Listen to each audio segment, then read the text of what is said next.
This is my spreadsheet CA1. So in my folder system, I have my population_v2 file in a CSV and in a Microsoft Excel workbook format, and the same my counties. I also have in my file system the analysis workbook and the queries. I saved my population_v2 as a CSV. I then did the exact same thing with my counties Excel workbook. This is my population_v2 workbook. In my counties Excel workbook, it contains the county, the province, the grant allocations and the area. I had to make a new database. I called it CA1. I then added in two tables, population and counties. In my population table, I give the structure as follows: county, a varchar, a year an int, and a population an int. I left the year and pop at ints as they were numbers, whereas the varchar is for titles. In my counties table, the structure is as followed: county and province were both varchars, whereas grant allocations and area were ints.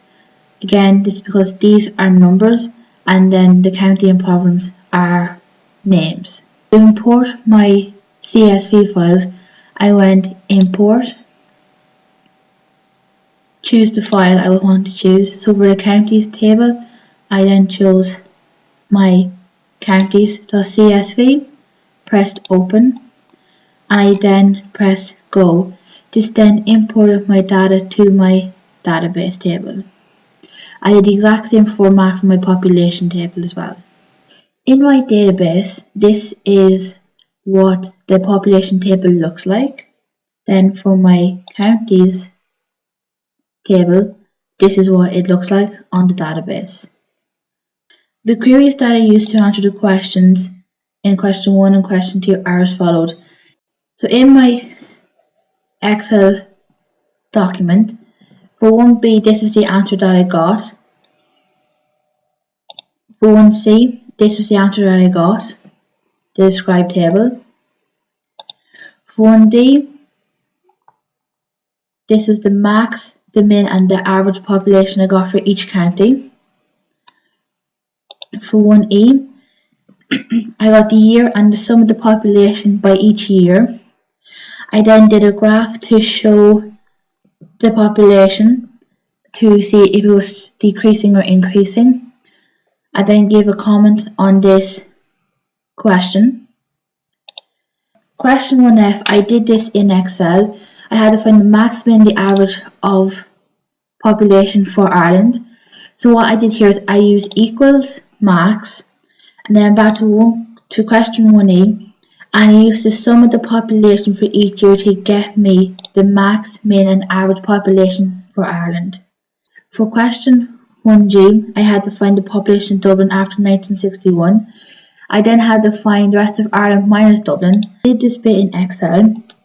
I copied over the population of Ireland from 1961 from question 1e. I then minused the population of Dublin from the rest of Ireland population, and it gave me these answers. I then placed both this information, the population of Dublin and the rest of Ireland minus Dublin, onto a graph, as you can see here. I then also gave a comment stating that the population of Dublin slowly went up, where the population of Ireland minus Dublin also increased and decreased a little bit. For question 1h, I had to find the population of Dublin in each year. I then placed the information onto two different charts to compare them. I then had to find the estimated answer to see what the population of Dublin would be like in 2020. I used the equation of both trend lines to find the answer. I then gave an estimation when I expect Dublin to exceed 2 million. For question 1I, I had to find the county that had the highest population in each year. I used an SQL for this bit here. Then in Excel, I broke the year and the highest population. I used an SQL to get the highest population for the year 1841. When I brought this into Excel, I then found the county that had the highest population for 1841 that matched the highest population answer I got from my SQL. As you can see, this is my answer. I then gave this also a comment. In my Excel file, this is the answer to 2B, as in it has 26. For 2C, I had to describe the table, and this is the answer I got. For 2D, I had to get the 5 counties that received the highest grant, so these are the 5 counties that received the highest grant. For 2E, I had to find the counties that were under 1,000 kilometers, and these are the answers I got. For 2F, I had to get the average pop by the year over the province. I then put this into a pivot table to help organize the data a little bit better, as you can see here. I then also put a nice graph showing each province and how they decrease. For 2G, I had to find the area of each county and the population information for the years 1841 and 2016. So I used my SQL here and I imported the data. So for the year 1841, I found the county pop area. I then found the density of the pop, and what I did here is I divided my column B by my column C, which gives me my answers in column D.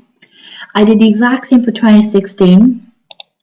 I then separated my table out into county population density in 1841 and the population density in 2016 to help me to graph my data much easier. This is the only graph I could find that suited my data properly. I then also give a comment to my impression of the data. So as you can see, Dublin has now tripled in size since 1841. For question 2H, I had to find where the grant allocations have been fair based on the population for each county. So my SQL, I divide the grant by the population, and these are my answers I got for each county. I then place this onto a bar chart. I then give a comment stating that areas with a higher population got less grant than an area with a lower population. This is my finished CA1.